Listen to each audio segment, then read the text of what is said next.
Look, I'll be honest. I looked at this man and thought to myself, hey, he looks a bit like Alan from My Dear Hatchet Man. But it turns out the developer is a big fan of the game, so welcome to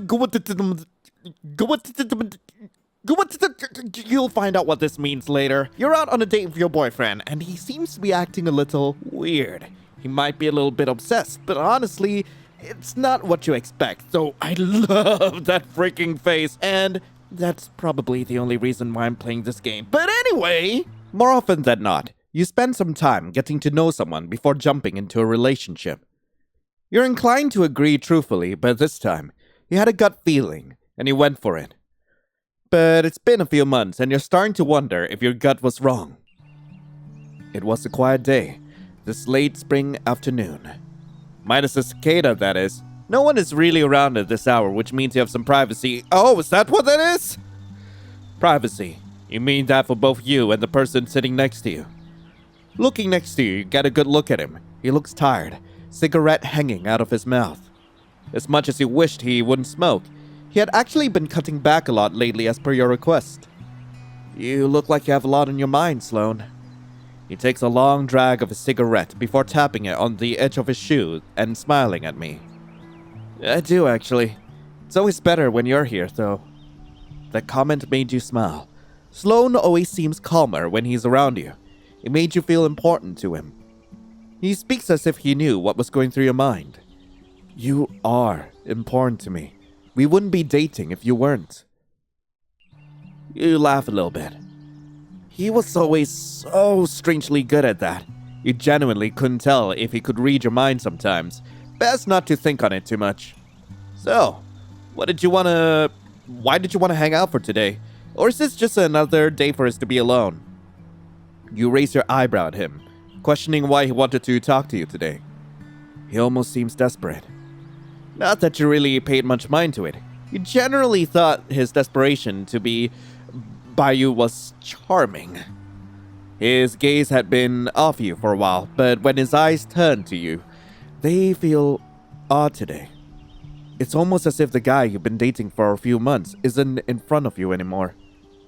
Yeah, he never told you about something, you know?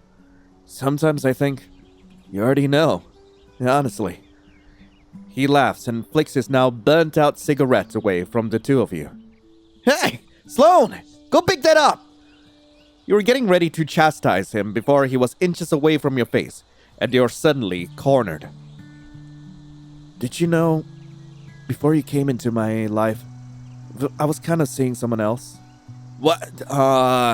You never said you were dating before in your life. You were taken aback by that confession. Why is he telling you this now? Are they back in his life? Is he breaking up with you? He cracked his neck before speaking some more. Yeah, he didn't. It was more, something else, I would say.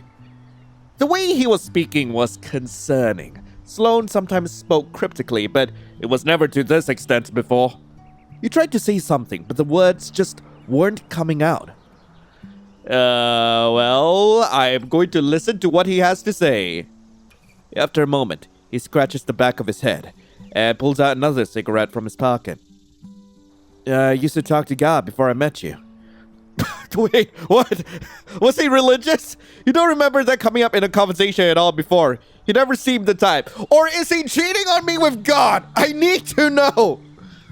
Every day, I was told what to do, where to go. But then one day, his eyes widened, and he stared at me with a look I've never seen before. I met you. You blinked at him in confusion and tried laughing it off. What? Are you trying to creep me out or play some kind of trick on me? He places the cigarette in his mouth, finally, before lighting it almost too quickly. The air suddenly feels heavy, and suddenly, you get smoke blown in your face by him. Hey, what the hell? You bat away the smoke, and as it clears, Sloan's face is an inch away from yours again. Wait, okay, Sloan, what the hell? His eyes are wild, and whoever this is not the person you spent the last few months with. Sloan? You knew that he pushed boundaries before, but this is the second time he's just gotten in your face so abruptly and rudely. It almost feels callous. intentional. Lion, I don't think you really understand what I'm saying. His face smiles. No, it distorts.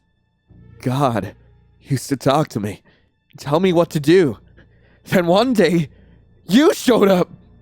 And after you showed up, God won't talk to me anymore!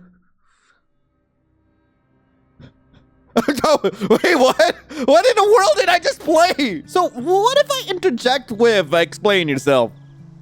I'm trying, but you won't give me the chance. He huffs and finally pulls back from your face. Usually this move would bother you, but you feel relieved this time. After a moment, he scratches at the back of his head and pulls out another cigarette from his pocket. I used to talk to God before I met you. Was he religious? This just leads to the same ending. Wait, what? Anyway, that was God Won't Talk to Me Anymore. I really hope you guys enjoyed it. If you guys do want to play this for yourselves, link to the game will be in the description below. And this was, it was a very short story, but I did like it. Like, this was very different from what I imagined when I saw the yandere attack. Like, being for real here. Like, I didn't expect someone to be obsessed with God. Like, that was not a trope I'd actually, like, have put any bets on. But anyway, thank you all so much for watching. Hope you all have a lovely rest of the day. And, as always, I'll be seeing you in the next video. This is Lion, signing off. Ciao.